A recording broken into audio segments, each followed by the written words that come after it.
ہمارے جو ہے وہ ذہنوں میں یہ چیز آتی ہے کہ کئی مواقع کے اوپر ہم نے دعا کی لیکن دعا قبول نہیں ہوئی. تو پہلی بات تو یہ ہے کہ ایک ہے دعا مانگی اور جو مانگا وہی مل گیا. ایک یہ ہے کہ دعا مانگی تو رب نے محروم نہیں چھوڑا، دعا مانگی تو رب نے محروم نہیں چھوڑا. یہ جو دوسری صورت ہے نا، یہ تو ہمیشہ ہوتی ہے کہ رب محروم نہیں چھوڑتا. حدیث مبارک میں فرمایا بندہ دعا مانگتا ہے تو تین چیزوں میں سے ایک ضرور ہوتی، یا تو اللہ تعالیٰ بندے کو وہی عطا کر دیتا جو وہ مانگتا ہے، یا اس دعا کی وجہ سے اسے کچھ اور عطا کر دیتا ہے کہ یہ نہیں تو وہ کچھ اور عطا کر دیتا ہے. اور اگر نہ یہ ملے نہ وہ ملے تو فرمایا پھر آخرت کے لیے ذخیرہ بنا دیا جاتا ہے. آخرت کے اندر وہ اپنی دعا کو دیکھے گا. دنیا میں جو اتنی سی دعا تھی، آخرت کے اندر اپنے ثواب کے اعتبار سے پہاڑوں کے برابر ہوگی. تو ایک تو دعا کا یہ. دوسرا دعا کی قبولیت کے حوالے سے، دعا کی قبولیت کے اندر دو چیزیں میں عرض کروں. ایک تو یہ ہے کہ جب دعا مانگے تو اب دعا مانگ کر اسے اپنے رب کے حوالے کر دیں کہ اب جو کرنا کرانا ہے وہ مولا نہیں کرنا، اب رب نہیں کرنا، اور خدا پہ اپنا توکل جو ہے وہ مضبوط کر لے.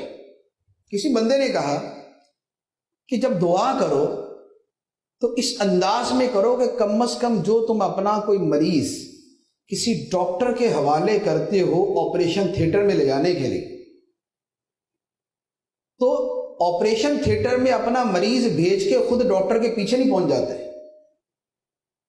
کہ ڈاکٹر صاحب ذرا میرے سامنے ہیں، تھوڑا سا یہ چھری ایسے، یہ چاقو ایسے، یہ کینچی ایسے، یہ ایسے ایسے اس کر کے استعمال کرنی ہے، پھر آپ سرنڈر کر دیتے.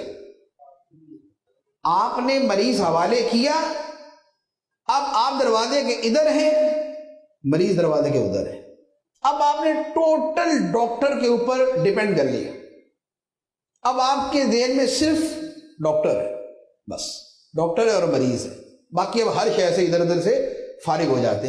اسی طرح جب رب سے دعا مانگے تو رب سے دعا مانگ کے اب دعا رب کے حوالے کر کے اب بس دل و دماغ کو اس پہ لگا دے کہ اب میرا مولا جانے.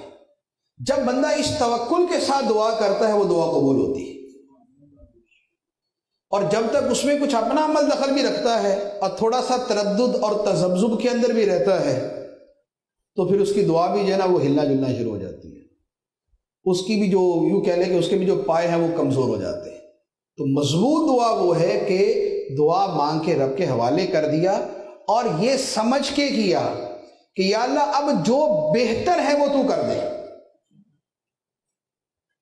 اب اپنی انسٹرکشنز ساتھ نہ دیجیے، جیسے ڈاکٹر کو انسٹرکشنز نہیں دیتے آپ، اسی طرح دعا مانگ کے اب رب کو انسٹرکشنز نہ دیں کہ مولا یوں نہیں، یوں کر کے ذرا کرنا، یوں کر کے کرنا.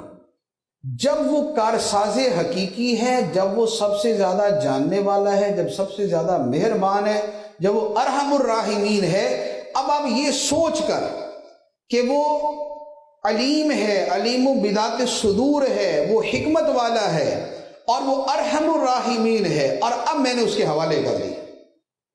ایک مرتبہ ایسے دعا مانگے تو بہترین بدلہ آپ کو اس کا عطا کیا جائے.